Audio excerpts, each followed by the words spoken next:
Saya berkali-kali cerita, Nabi yang sezaman itu sebetulnya 3, tapi yang ilmunya level itu hanya 2. Karena ada yang sezaman yaitu Ibrahim dan Lut. Tentu tidak level karena Nabi Lut itu pernah keponakan Nabi siapa? Ibrahim. Kedua Nabi Musa dan Nabi Harun. Tapi ini juga agak level karena Nabi Harun jadinya Nabi itu karena proposal Nabi Musa. Jadi proposal mulai dulu ya ada. Nah, Nabi Musa kita tahu adalah al-sak. Al-sak itu kalau ngendikan itu lesannya agak Cedul. cedul ya. Cedul. Cedul. Ini nanya jejer ke sana. Jadi kalau nggak bisa tanya ya. Bahasa Arabnya pokoknya al-sak, cedul ya. Cedul.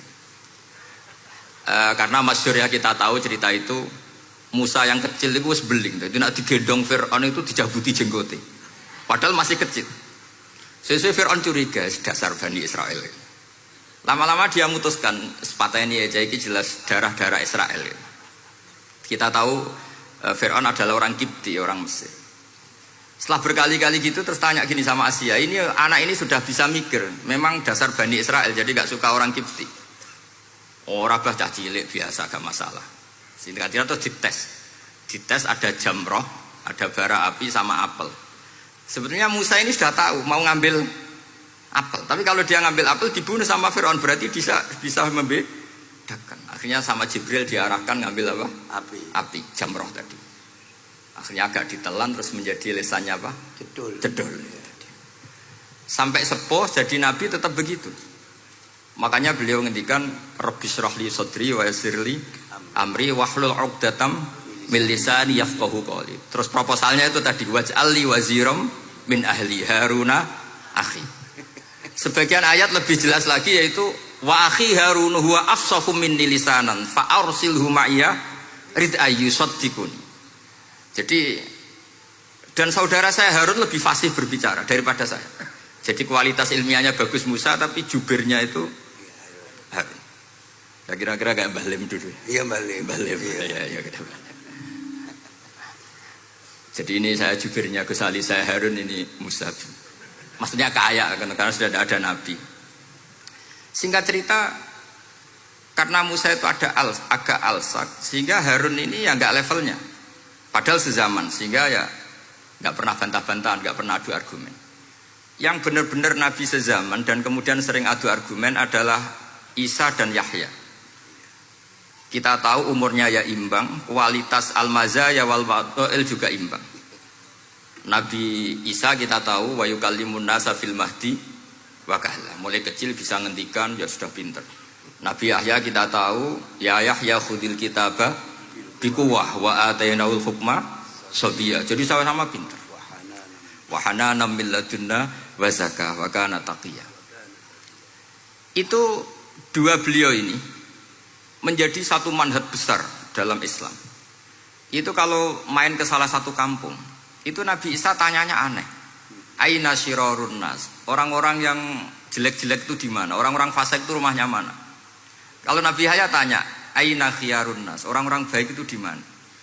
Akhirnya dua beliau ini saling berargumentasi. Kenapa kamu tanya aina syirarun nas?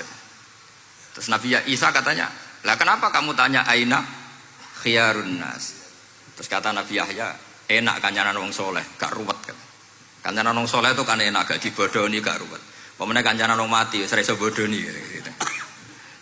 Masyhur itu cerita Gus Dur, Gus kenapa sering ziarah? Kancanan wong urip sumpek. Iya. Wong mati gak tau bejo. Wong mati ora tau bejo. Ini teman ziarahnya Bapak.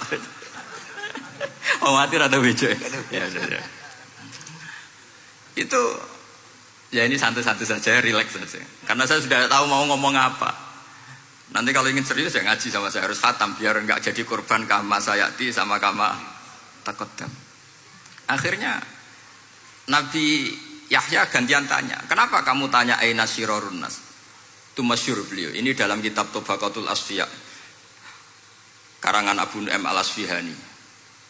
Riwayat Sufyan bin Uyainah, gurunya Imam Syafi'i. Jawabnya Nabi Isa unik.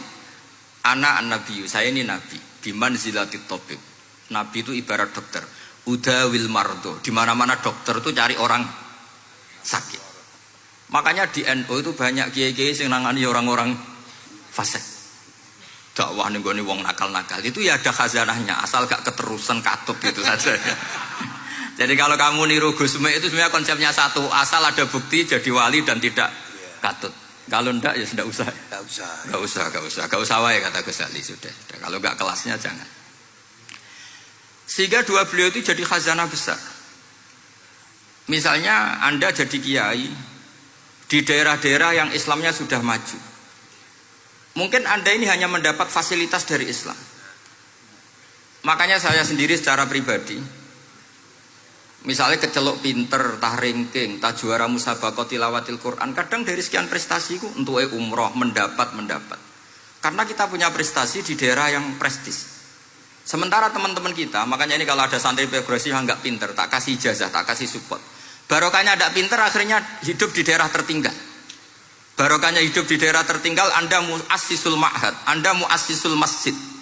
Sing prestasi hanya mendapat dari negara, yang tertinggal malah memberi kontribusi. Akhirnya apa? Lama-lama ini yang prestasi coro Jawa ngatok tomak. Saya dapat apa? Sementara yang di desa tertinggal saya bisa memberi apa?